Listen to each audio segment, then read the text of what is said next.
السلام عليكم ورحمة الله وبركاته. أكتر سؤال بيتسأل للأخصائيين الفترة الأخيرة دي، وأكتر سؤال ولي الأمر بيسأله للدكاترة الفترة الأخيرة دي: أنا ابني عنده الإعاقة دي ليه؟ أو إيه سبب الإعاقة دي؟ أو إيه سبب المرض ده؟ يعني الطفل عنده توحد، فيقول لك بعد إذنك هو التوحد ده جاله منين؟ هو من عيلة الأم؟ هو من عيلة الأب؟ طفل تاني إعاقة عقلية، يقول لك بعد إذنك هو جات له إعاقة عقلية منين؟ هي عشان أمه حابساه في البيت؟ هي عشان أمه حالتها النفسية مش عارف إيه؟ طفل تالت صعوبات تعلم، طفل رابع فرط حركة، طفل خامس إعاقة عقلية، إعاقة سمعية، مش عارف إعاقة بصرية إلخ. هتلاقي ولي الأمر دايما يسأل الأخصائي ودايما يسأل الدكتور: أنا ابني الحاجة دي جات له منين؟ أنا ابني السبب في إعاقته إيه؟ فهنا عاوز أوجه نصيحة لأولياء الأمور: ما تشغلش بالك بالسبب. ليه ما تشغلش بالك بالسبب؟ لأن الأسباب كتير، والأسباب متشابكة، والأسباب متداخلة ببعضها. يعني في أسباب قبل الولادة، وفي أسباب أثناء الولادة، وفي أسباب بعد الولادة. الأسباب اللي قبل الولادة وأثناء الولادة وبعد الولادة ممكن يجيبوا إعاقة عقلية، وممكن يجيبوا توحد، وممكن يجيبوا إعاقة سمعية، وممكن يجيبوا إعاقة بصرية، وممكن يجيبوا صعوبات ممكن يجيبوا حاجات كتير قوي. فالأسباب متداخلة مع بعضها. يقول لك مثلا بقى في أسباب وراثية، الجينات بتاعة الأهل، الجينات بتاعة الأب والأم، الجينات بتاعة الجدود. ممكن يقول لك في أسباب بيئية، إن الطفل تعرض لتسمم، إن الطفل حصل له نقص أكسجين، إن الطفل كل حاجة أو استنشق حاجة أو شرب حاجة. ممكن يقول لك في حاجات نفسية، إن الطفل اتصاب باضطراب نفسي أو الأهل اتصابوا باضطراب نفسي فأثر على حالة الطفل. ممكن يقول لك في أسباب متعلقة بالتغذية، والطفل في بطن أمه ما كانش بتتغذى كويس، عصبية الأم أثناء فترة الحمل. ممكن يحكي لك على الأدوية اللي الأم بتاخدها. ممكن يحكي لك إن الأم أخدت دواء غلط، الأم حصل لها تسمم، أمراض مناعية، الحمى الشوكية، في مليون سبب. الأسباب متقسمة قبل الولادة اللي هي أو قبل الحمل بصفة عامة، الأمراض اللي بتصيب الأم، كل الأمراض وكل البكتيريا وكل الفيروسات والحالة النفسية والأدوية والعقاقير، كل ده ممكن يأثر وممكن يجيب. نفس الأسباب أثناء الحمل بتضيف عليها نقص الأكسجين، بتضيف عليها الأمراض المناعية، الحمى الأخ.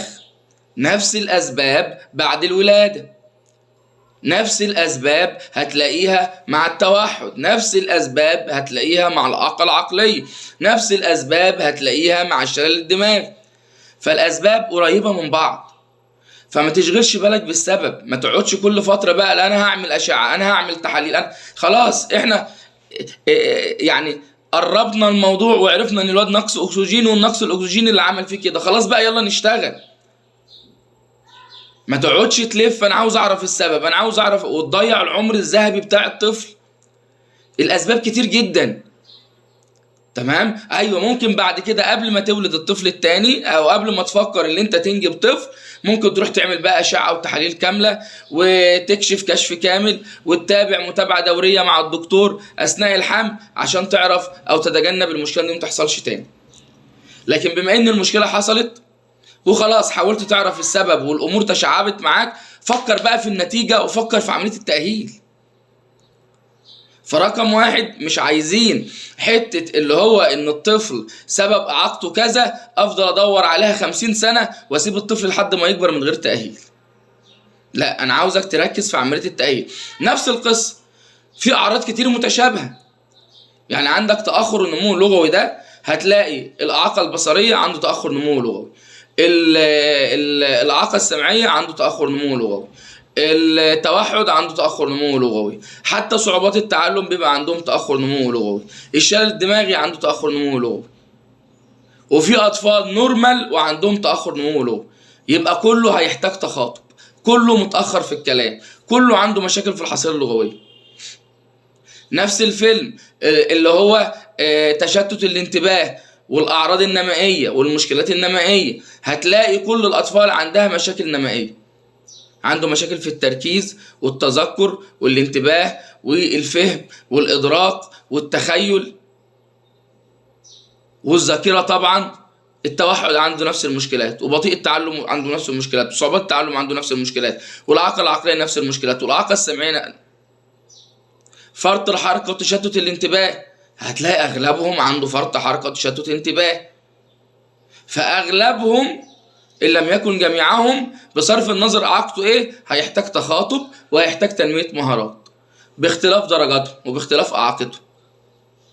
فأنا ما ينفعش برضه في التشخيص يبقى طفل توحد وعنده تأخر نمو لغوي فأقول لك إيه لا ده مش توحد ده تأخر نمو لغوي.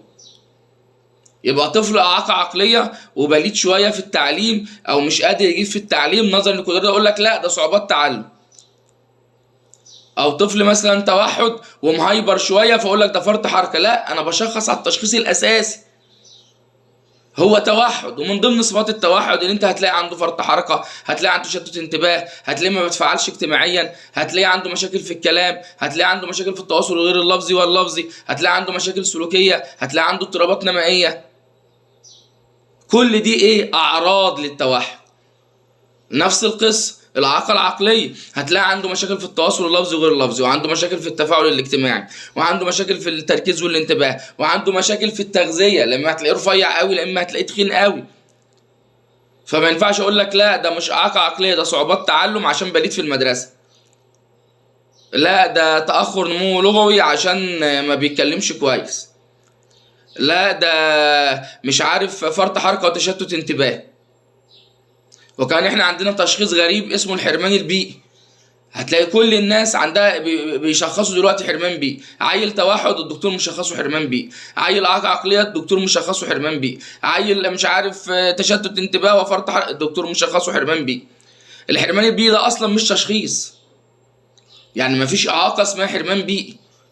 الحرمان البيئي ده احنا بنقول ايه سبب من الاسباب اللي هو يوصلك للمرحلة دي. طيب ملخص الحوار ايه؟ ملخص الحوار او المعلومه اللي هنطلع منها من الفيديو القصير ده، رقم 1 اعرف السبب بس ما تركزش فيه، ما تقعدش تصرف الوفات وملايين عشان تعرف السبب ايه، اصرف الالوفات والملايين دي في التأهيل. رقم 2 الاعراض متشابهه، في حاجه اسمها اصلا في ماده بيدرسوها طلبه تربيه خاصه وطلبه علوم اعاقه وطلبه علم نفس اسمها التشخيص الفارق. التوحد متشابه مع الإعاقة العقلية في كذا كذا كذا ومختلف عن الإعاقة العقلية في كذا كذا كذا. الإعاقة العقلية متشابهة مع الشلل الدماغي في كذا كذا كذا ومختلفة عن الشلل الدماغي في كذا كذا كذا. الإعاقة السمعية متشابهة مع التوحد في كذا كذا كذا ومختلفة عن التوحد في كذا كذا كذا. يبقى ما تركزش في السبب والأعراض وتنسى الحل وتنسى التأهيل وتنسى النتيجة. أنا أهم حاجة عندي دلوقتي النتيجة. الطفل ده متأخر في كذا يلا نشتغل على التأخر بتاعه. خلاص يبقى كله عنده فرط حركة وتشتت انتباه. أغلبه طبعا مفيش حاجة اسمها كله. أغلبه عنده تأخر نمو لغوي. أغلبه عنده مشاكل في التفاعل الاجتماعي. أغلبهم عندهم مشاكل في التواصل اللفظي وغير اللفظي. أغلبهم عندهم مشاكل نمائية. تمام خلاص عرفنا الفيلم قريب، الدنيا قريبة. اشتغل بقى تخاطب، اشتغل بقى تنمية مهارات، لعب الطفل رياضة، حفظ الطفل قرآن، خد الطفل واخرج بيه وادمجه في البيئة التعليمية، ادمجه في البيئة الاجتماعية، وديه النادي، لعبوا مع العيال، هات للعيال حاجات حلوة وخليهم يلعبوا معاه ويحبوه. ابدأ ادي الطفل أوامر كتير في البيت. ابدأ قول للطفل روح هنا وتعالى من هنا وشيل من هنا وحط من هنا. أول ما يتكلم ابدأ حفظه قرآن. اشتغل مع الطفل على قدراته. والسلام عليكم ورحمة الله وبركاته.